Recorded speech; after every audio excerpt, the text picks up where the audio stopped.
Hello and welcome to Aging on the Suncoast. I am Regina Novak, Director of Outreach for the Area Agency on Aging for Pasco-Pinellas County.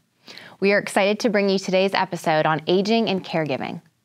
The Older Americans Act, also known as OAA, is a federal law passed in 1965 that promotes the well-being of Americans over 60 through elder care services and advocacy programs designed to meet their specific needs. The goals of OAA programs are to improve older individuals' quality of life, preserve their independence, and prevent or delay the need for costlier institutional care. These goals are achieved through the implementation of a comprehensive and coordinated service system that provides a continuum of service alternatives. OAA Title 3E and 3EG are focused on caregiver support services. We know this is a topic that is near and dear to so many. Most of us, at some point in our life, will be a caregiver. While each of us will have our own experience and circumstances, caregiving is a big job.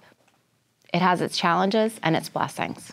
It can be a time of joy as well as a time of sadness. We also know that caregiving can also be a season of life when we feel alone, like no one else can understand what life looks like or how we feel. There's no definite roadmap on what this journey will entail, but our goal today is to bring you hope, remind you you're not alone, and that no matter the journey that lies ahead, there are people and agencies who are committed to helping you and your care partner along the way. I am absolutely delighted to welcome two very special guests, Terri Toner and Jane Swank, to have this conversation with me today. Terri's interest in serving older adults and caregivers started with working in the assisted living environment. She then transitioned into teaching healthcare prevention classes for seniors through local health clubs and community centers. From there, Terri moved on to CARES, Community Aging and Retirement Services, where she taught the fall prevention class called A Matter of Balance. This then led to her employment with the Area Agency on Aging as the Health and Wellness Coordinator, where she oversees the evidence-based programs called Savvy Caregiver, A Matter of Balance, Chronic Disease Self-Management, Chronic Pain Self-Management, and Diabetes Self-Management programs. Terri brings over 25 years of experience in delivering healthcare preventive services to individuals and communities. Her passion and foresight towards preventive care makes her a true ambassador and advocate for senior healthcare and prevention services. After working with her for several months now, I can attest to the fact that her heart is truly in the work she does. I also want to introduce you to Jane Swank. Jane wears a lot of hats in her life, including the fact that she is a caregiver and has completed the Savvy Caregiver program. Jane's professional experience includes over 30 years in the healthcare industry, serving in director-level positions in large medical facilities. She has traveled the U.S. extensively in an RV, where not only did she see our beautiful country, but she took up art training that led her to become an award-winning artist. Jane is part of the Creative Artists Guild of Dunedin and the Pinellas Park Art Society. She teaches watercolor and alcohol ink art classes, and her art can be found on display in several places around the Tampa Bay area, including Oldsmar and Pinellas Park City Hall and the Largo Library. Jane has also served as president of the Women's Club at Mainland Senior Community. I am humbled and honored to get to spend time with these two rock stars today, so I want to give a warm welcome to Terri and Jane. Thank you. Thank you, Regina. I can't believe I get to sit on stage with the two of you ladies. Like, this is a wonderful, wonderful time, so thank you. You're welcome. So, caregiving, near and dear to our heart. And, you know, when we talk about caregiving, we talk about at least two people. There are definitely more than two people in that caregiving scenario. But when we really kind of think about that, let's consider there's a caregiver, right? And then there's the care partner. Oftentimes, we see that the caregiver ends up some sacrificial type things where there's a lack of self-care because of taking charge of that other person. Terri, you have extensive experience in this. Can you walk us through the roles of care partner and caregiver and what you've kind of seen in those situations? Yeah, so the care partner is the person who seeks to have a safe and secure and a calm environment. And as well, that person needs to feel like they have meaningful engagement into any activities or tasks that they're doing.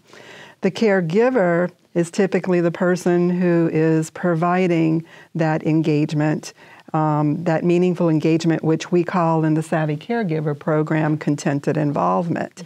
Now, in the caregiver providing that contented involvement or meaningful engagement, he or she takes on many different roles, anywhere from being a healthcare advocate to an activities director, a social worker, a family diplomat, a companion. And with all those many roles, yes, self-care can be sacrificed. So we definitely have the Savvy Caregiver program that will help in teaching how to be able to have contented involvement for that care partner, and then it is reciprocal to the caregiver, as well as being able to gain resources. That's very important to help them in the journey. Absolutely. And we are going to talk about self-care a little bit later. You mentioned Savvy Caregiver, so I want to hear about that class. And I'm going to bring you in on this conversation as well, Jane, since you are a graduate of the Savvy Caregiver class.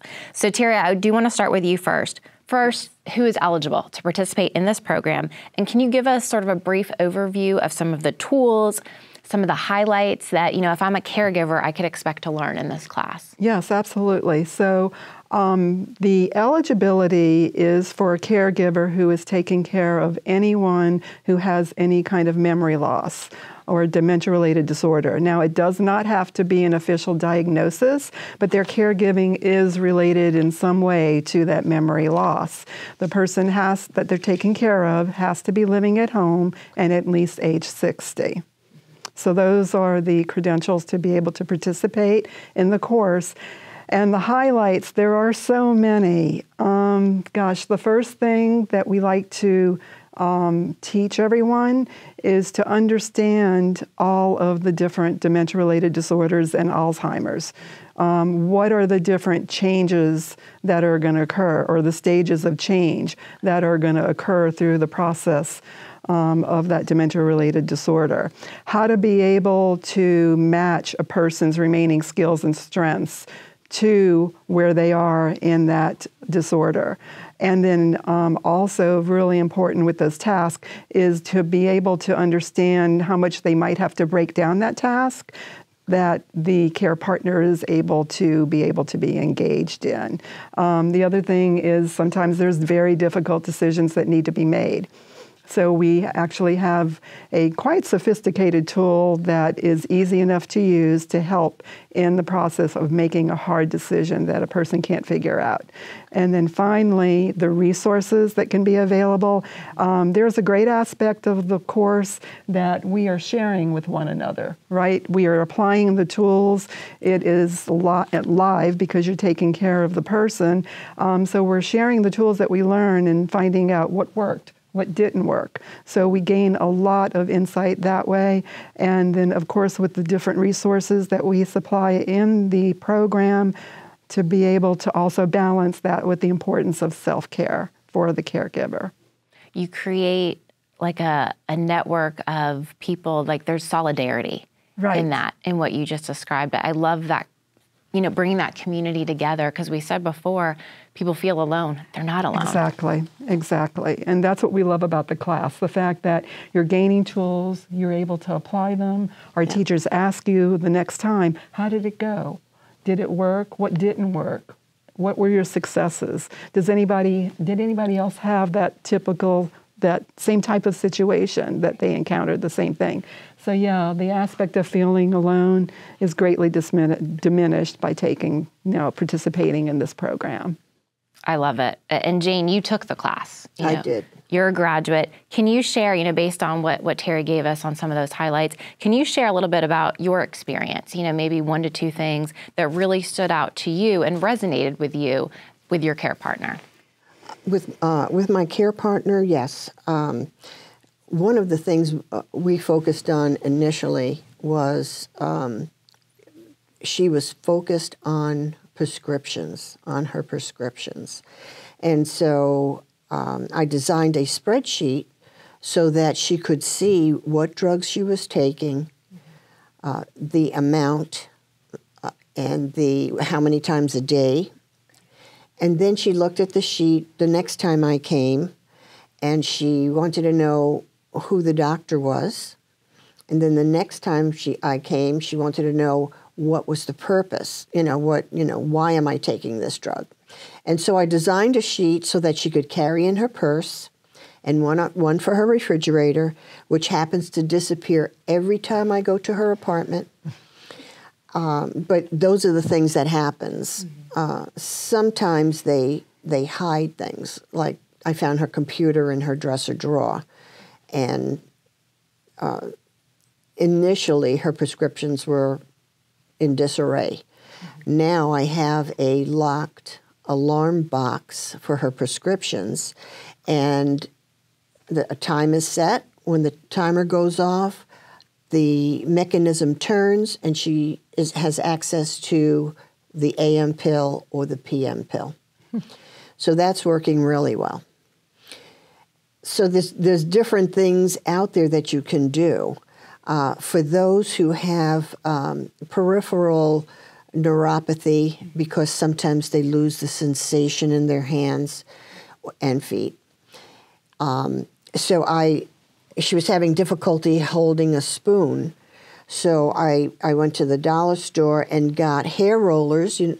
Everybody should be familiar with these $1 pink foam rollers, and it has a little tab that goes over it. I put it on the spoon, so now she can grasp the spoon easily.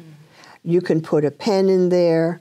You can put a pencil, different tools that they may require, and it makes it easier for them. So these are the kind of things that we share with the class, so that now I offer to make spreadsheets for whoever would like, and maybe I'll make a blank one for the Savvy Caregiver class teachers, and they can give it as a sample or have it as part of their packet. But those are things that are important for the patient and for the caregiver, because it helps me keep track of what's going on. And that's to the point of providing a safe environment, right? Correct. With that medication management and security. Yes. That, you feel secure, you can actually grab onto something. So those are really nifty ideas. Yeah, thank you. Well, and again, you create that community where there's the class curriculum, but then you have the ability to connect. I mean, it's almost like a extended family that's able to work together. And I just love that. I mean, again, you are not alone. That's right. You have other people. And I think the next question is probably something I imagine most caregivers, that's a lot of people in our audience that's going to be watching this. What do I do with my care partner? So, Terri, I'm going to have Jane go first on this, because I know you've got a lot of information about the class, but when we think about activities to do with your care partner, are there like one or two things that you found the two of you really enjoyed? Maybe something social, maybe an intellectual activity that really was a good way for you all to connect? Yes, at her birthday party that we had, we brought in albums from her past and went over who the people were in the pictures. So the older the picture, the more she could relate. The short-term memory is the biggest problem. She can get in the car and ask 10 times, where are we going? Why are we going there? And you repeat, and you repeat. And some of the main things are your tone. You can't frown. You need to. I walk in a jolly manner. I try to tell her some kind of funny situation to get her in an up mood to start with, and then proceed. She plays cards. She plays bridge very well. She cannot do something like triominoes because that's a newer game. That's a tile game, and it has numbers on it, and it's a challenging game at times. So we don't do that. You focus on what they're able to do. So hand and foot she's able to do. So it's kind of a fun activity for her. I love that. And Terri, I know, when we've spoken, we're going to go to break here in a minute, that it's about finding things that they enjoy. Right. So as Jane's example pointed to, it is being able to tap into things that they enjoy. their interests, tapping into their interests, tapping into their likes, tapping into memories that have been from the past that they can relate to. Any kind of engagement, that meaningful engagement, that's what we're talking about here. Yes. And in doing so, again, that meaningful engagement will translate to make you, the caregiver, happy. So that's very, very important. I love that. And we're gonna take a short break here. Don't go anywhere. I want to thank Jane for joining us here today, for all you do to spread the word about Savvy Caregiver, for being part of that class. And when we return, Terri and I will discuss the very important topic of self-care for caregivers, as well as talk about the different stages of caregiving. So stay tuned for more.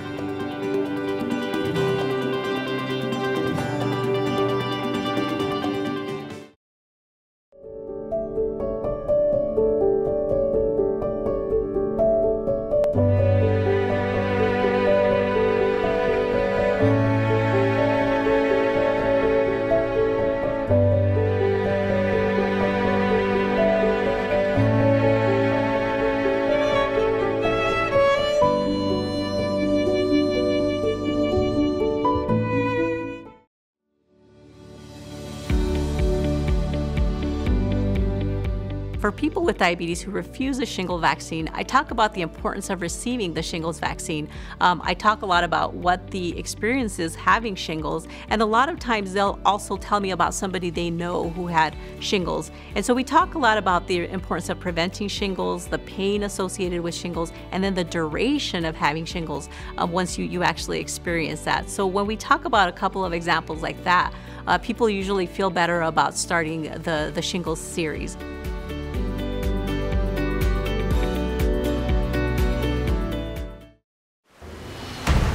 When there's a hurricane coming, do you know your evacuation zone? Evacuations are called based on the threat of storm surge. Look up your address to know when to stay and when to go. Know your zone. Visit our website at disaster.pinellas.gov or download the Ready Pinellas app. Be prepared this hurricane season. Know your zone. Welcome back to Aging on the Suncoast. So Terri, I want to get into self-care because this is such a difficult conversation. We live in a society where this idea of taking care of ourselves is selfish, right? We know self-care is essential. We are worth investing in. What does self-care look like? Well, before I even go into what it looks like, it's how do you even make time to have self-care? So if we can look at the graphic that is presented before the audience today, you're looking at, to be able to have self-care, that you have to have a support system. It's really important, and it's on, with that support system, how you can strengthen those relationships. So in the graphic, you're going to see different arrows, and the arrows that are thicker are the ones that are relationships you have that are very strong, and they're pointing toward you, so they're helping. Then you're going to see the arrows that are less thick, and those might be relationships that are a little bit more casual, maybe not as frequent, to help you in the caregiving. And then you're going to see the arrow that is disjointed and it has dots, and that's moving away from you. So that's actually depleting your ability to be able to function.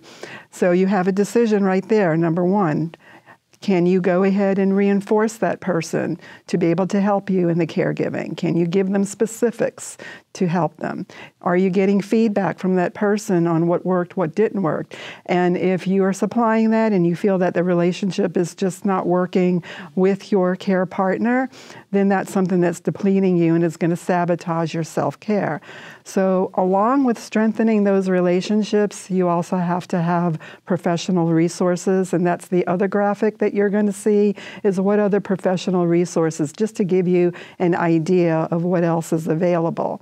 So when you're able to get that support system in place, then you can have some time for yourself and have the important self-care.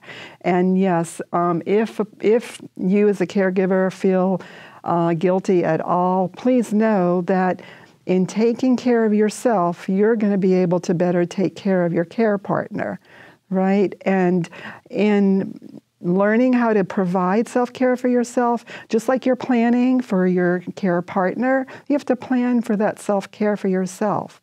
Start small, just like we do with the care partner. Start with little pieces, maybe 15 minutes, 4 times a week. If you succeed in that, maybe you can go to half an hour, 4 times a week. But you do have to make a plan for your self-care in order to be consistent. And then we guarantee that when you do that for yourself, then you're going to be able to be rejuvenated and be able to function well in your journey. Yes, that might be the most important point we really want to drive home with our audience today is take care of yourself. Please. Please do. Yes, that is our plea to all of you. And kind of moving into that. So, self-care, so important. And we recognize that there's all levels of caregiving, right? The audience that's watching this, there's going to be different stages. Some of you may not be a caregiver yet. Most people will at some point be a caregiver. Maybe you're not there currently. Some of you are in the early stages of caregiving. Some may be in that stage where they're going to be transitioning their care partner to a facility. And some of you have lost your care partner. And along with the grief, I know there's also sometimes that loss of identity. I'm a caregiver, that's who I am.